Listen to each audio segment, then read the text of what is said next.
Ladies and gentlemen, welcome. Hope all is well and you are enjoying this fine run of weather that we are experiencing here in the UK. I am most certainly enjoying it. Catch up, what's gone on since the last vid? I was fortunate enough to go and see Arsenal Real Madrid. Jordan, a follower of mine, he reached out. Actually, his friend reached out and said, "Do you fancy a ticket to Arsenal Real?" I said, "Are you on a wind up?" Finances agreed and off I went with Josh Kennedy as well to witness history. 2, Declan Rice, 3 kicks, incredible. What an atmosphere. Fantastic result in the second leg. 2, very disappointing first leg against PSG, but I'm hoping with Partey's return we can do the unthinkable. But PSG look very dominant this year, look incredible. Erdegaard, he's having a bit of an off patch. Get Nwaneri in my opinion. Declan Rice with the captaincy. What else has gone on? I'm an addict. Hey, I hold my hands up. I am addicted to Lego.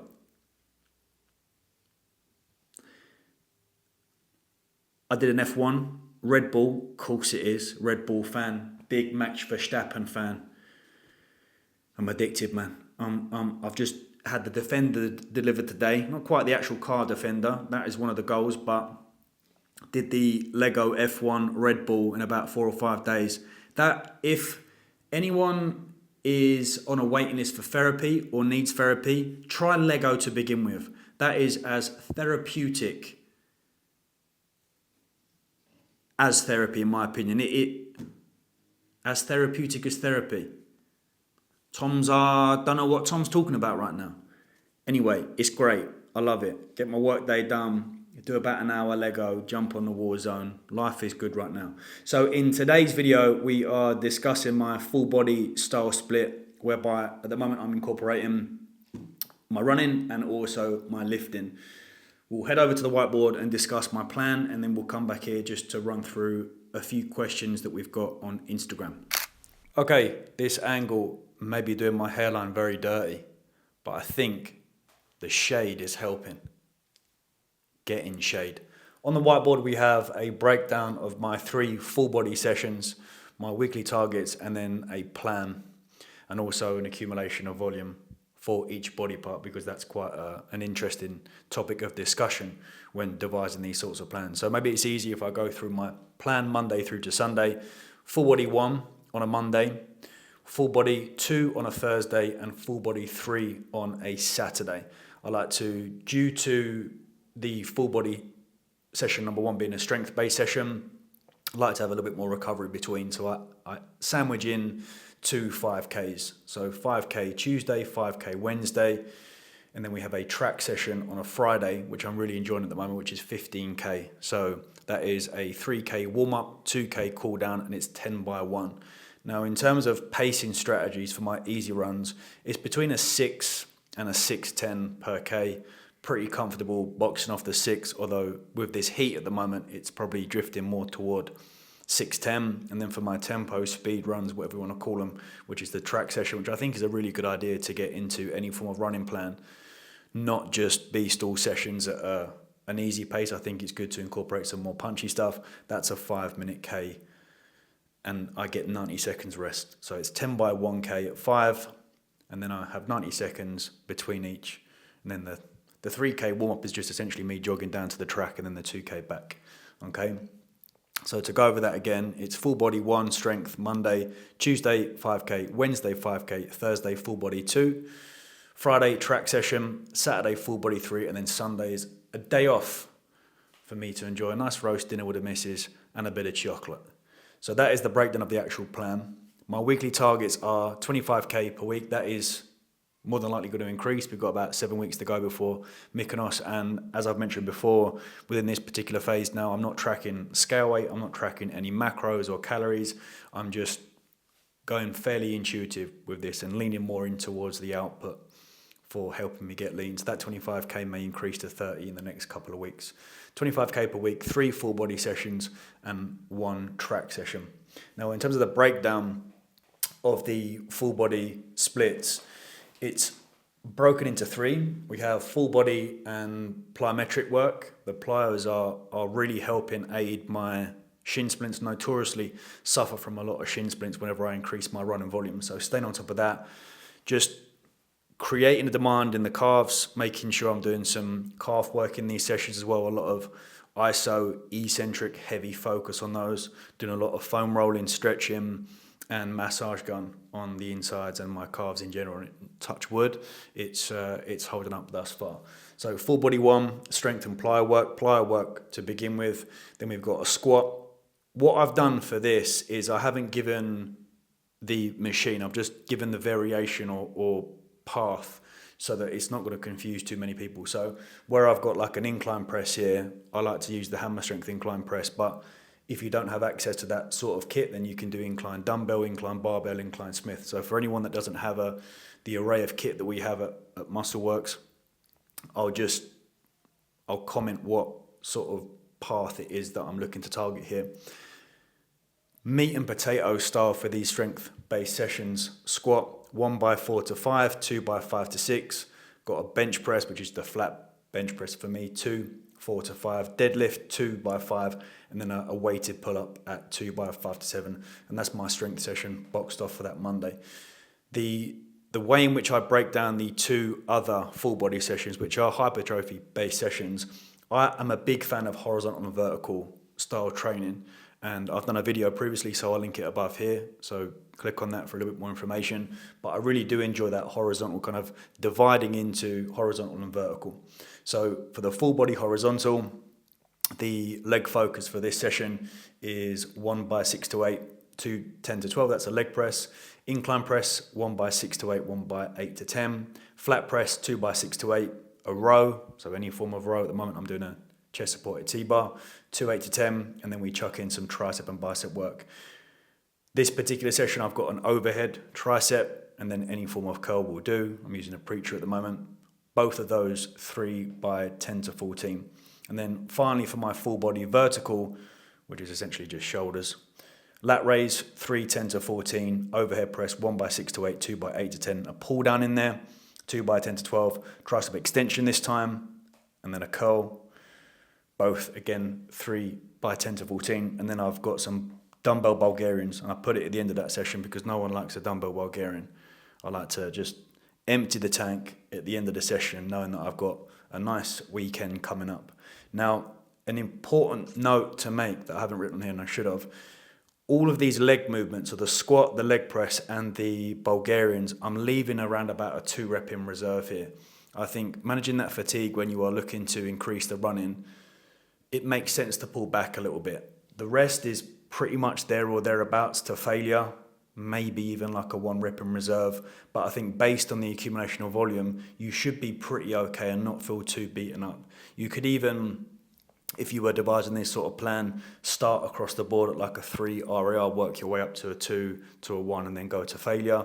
But I'm happy. I mean, when we look at the literature nowadays in terms of the stimulus required, as long as you're training within close proximity to failure, around about a 3, you should be okay. Okay. Now the total workload for volume for this, legs 8 sets, back 8 sets, chest 6, delt 6, biceps and triceps 6. Okay. So not a huge amount of volume, but considering we're in a fat loss, we're in a almost you can consider it a performance block here. I'm happy with those sorts of numbers. A lot of these sorts of videos are going to massively differ from person to person. And what we'll do next is we'll come on to a few questions that we received from Instagram. Wrapping up the video with a few Instagram questions. A lot of them are centered around, is it possible to still make gains? So we have a question here from Tom McGuire and Adam Yeeland. Running 20 miles a week, but still looking to build muscle. Tom says, is it possible to still make gym gains, maintain size? Want to start a lot more running without losing muscle? It is most certainly doable. I think what's really important to note is that we're going to reference this word optimal again. If you're really looking to optimize muscle gain and looking to bulk up and gain new size and new strength, then it may be worth either completely eradicating running, not even thinking about it, or keeping running fairly low. I think there is actually some positivity to keeping a low level run or conditioning piece when in push-up phases. I think it's a really good idea to condition the tissue that you're bulking up. It takes a little bit more configuration in terms of the calories. So if you are looking to bulk up but still want to run, probably keep that running volume a little bit on the lower end. yeah, we reference the eat back method. So I've spoken about this before. If you are in a push-up phase and looking to bulk up a little bit, work out your calories. So forget about running, put running over there for 1 second, work out your calories, work out your surplus, so BMR calculations, and then multiply your activity, etc. Once you have that figure, say it's like 3,000 calories per day as an example, and you gain a good amount of average scale weight, whatever calories are burned during your run, so say you burn 400 calories, eat back 90% of that. The reason why we say 90% is to take into consideration the 10% tracking error from these things, these Garmin's and these Fitbits and Apple Watches. So it is simple. It requires a little bit more thinking, but it's most certainly doable, okay?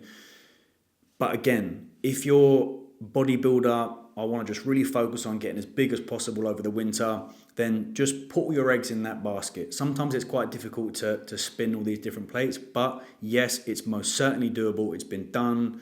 Anecdotally, I've done it with a lot of my clients as well. But just, you have to ask yourself the question. It may be worth looking at a 12 to 16 month training block and then pinpointing, okay, within this particular phase, it's going to be a performance block. Within this particular phase, it's going to be an out and out massing, whilst keeping running to a bare minimum or completely eradicating it. I think it's always good, if you are interested in running, to not dip off it completely. Have just a baseline low level. It could be 2 5Ks per week as an example, and use that eat back method, okay? Miles Holmes says, does the running diminish any muscle growth or size? Is there a particular distance where this takes effect? There's a really good study, I'll try and link it below, I'll put it on the screen, actually looked into running being very beneficial for muscle growth if conditions where food is controlled. So if you are in a surplus and the basic sleep, protein requirements.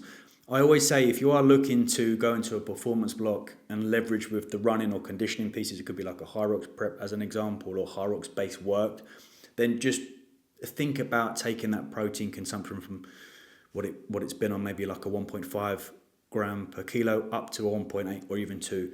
Reason for that, just slightly more insurance, and then just be focused on post-run glycogen, so having some carbohydrate straight after the run, and just like consistent boluses of protein throughout the day. So if it's 4 meals, you might want to do, 50, 100, 152 as an example. So yes, it can most certainly be done. Again, relating it back to, can I build muscle and run at the same time? Most certainly you can.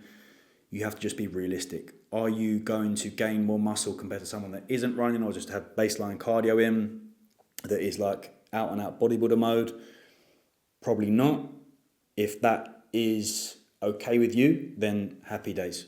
No worries there at all. Hugo Stahl, lifting and running volume, how to go about programming the latter would be unreal. So if you're someone that is interested and wants to get into running, that has never ran before, and you want to lift as well, keeping things on the lower end is always going to be a good idea, because then you can start to titrate that amount of volume that you're doing. So I wouldn't even be worried about distances or pacing strategies if you're a first-time runner.